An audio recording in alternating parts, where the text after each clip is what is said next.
You're listening to Big World Network.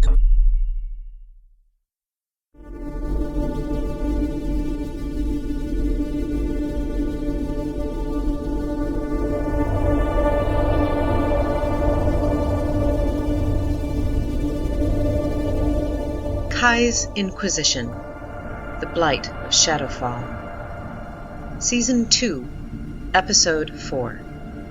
Written and read by Ton Krakowski.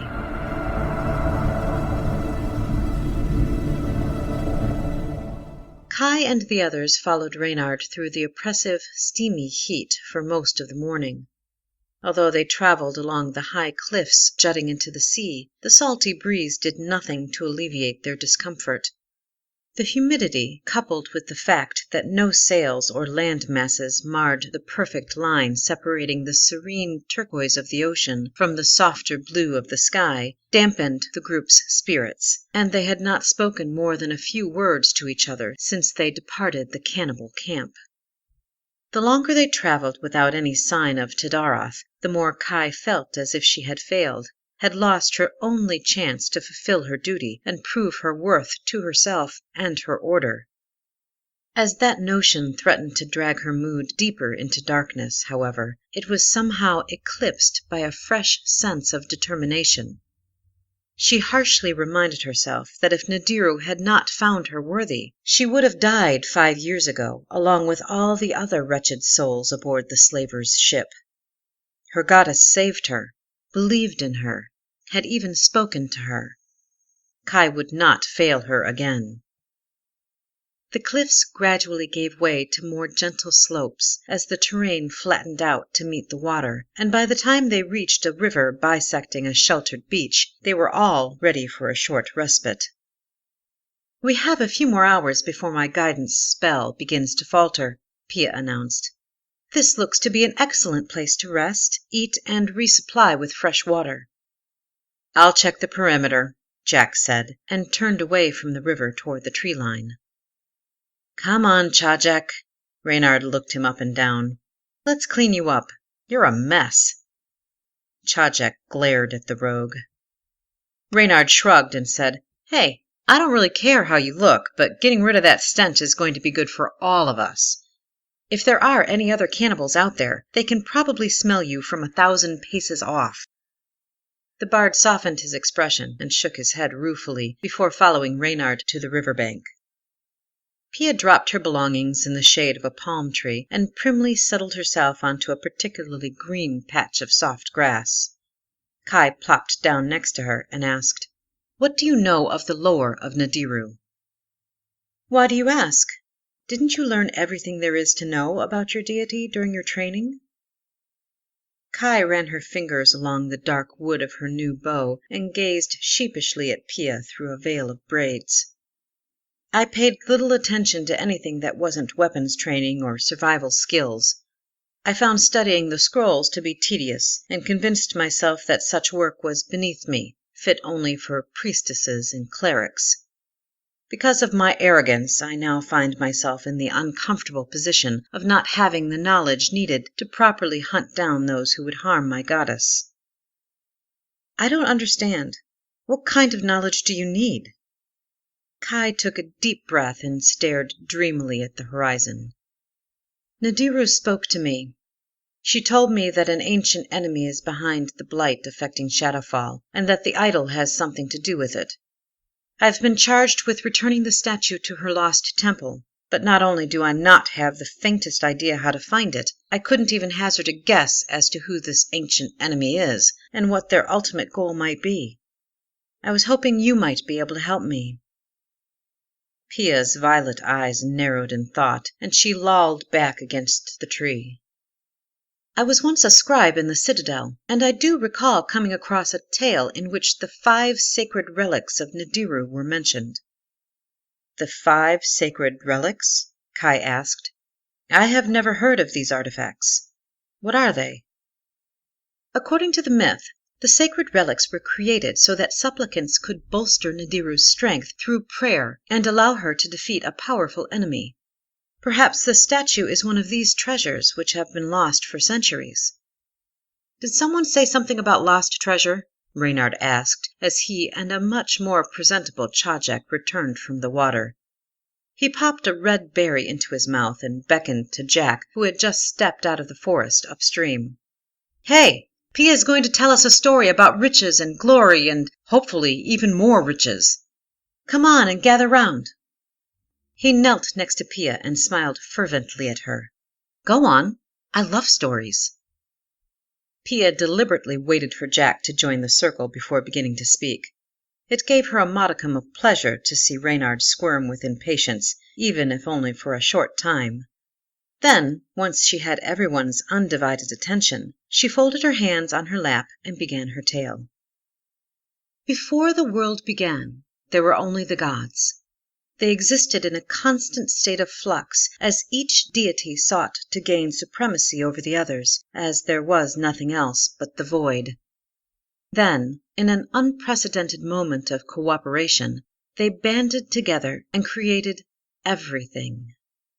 At the world's beginning, Naderu was one of the more ancient and powerful gods, and so was able to choose the wheel of life and all things governed by it as her domain.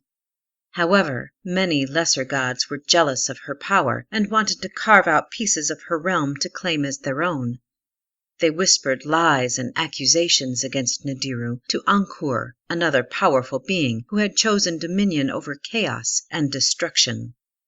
Ankur was easily swayed by the whispers of the lesser deities. As the Lord of Chaos and Destruction, he didn't need much of a push to be convinced to wage a war against his sister and expand his domain. He chose a time when humanoid creatures had developed to a point when their own petty interests concerned them more than the needs of the gods, a time when Naderu would be weakened from a lapse in faith and a disregard of her edicts, a time when balance could be toppled into chaos. Pia leaned forward intently and continued. Naderu was well aware that her sway was slipping, leaving her open to challenge.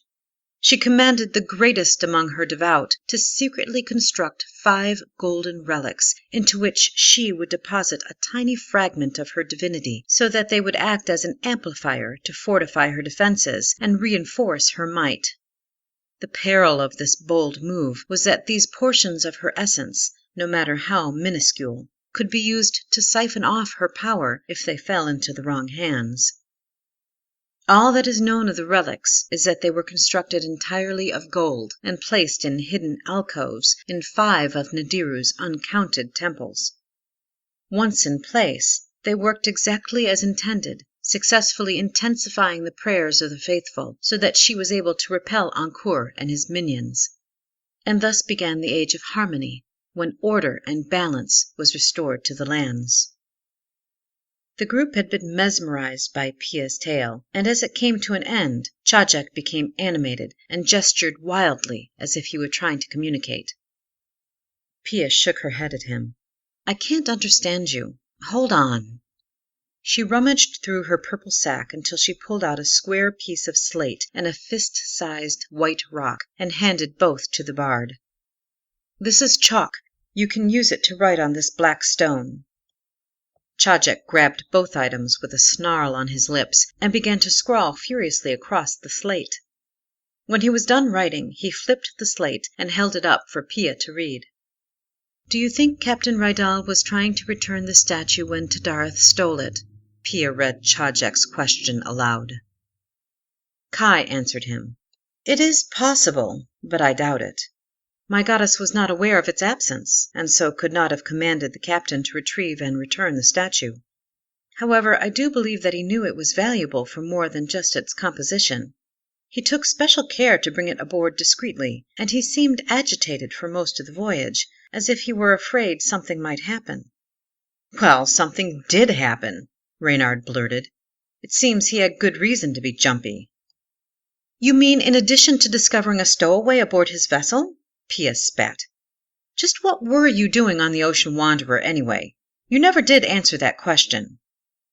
"I had business that has since been rescinded. That's all you need to know," he retorted, eyes flashing dangerously. While Pia and Reynard bickered, Chajek scribbled frantically on the slate. He held it up, and, when no one paid him any heed, he shoved it in Reynard's face. The thief read the stone much more slowly than Pia had. "I know where we are," he read. He pushed the slate back at the bard and looked at him skeptically. "What? How can you possibly know that?" In his excitement, Chajek used his sleeve to wipe the slate clean and began to write again. This time, when he held it up, it read, "Maelstrom. It was along our route. Where else would Tadaroth bring the statue for the god of chaos?" Kai felt a chill trace its way up her spine as she recognized the truth in Chajek's words. Ankur was behind this assault on her goddess. Kai had been unwittingly appointed to slay a deity.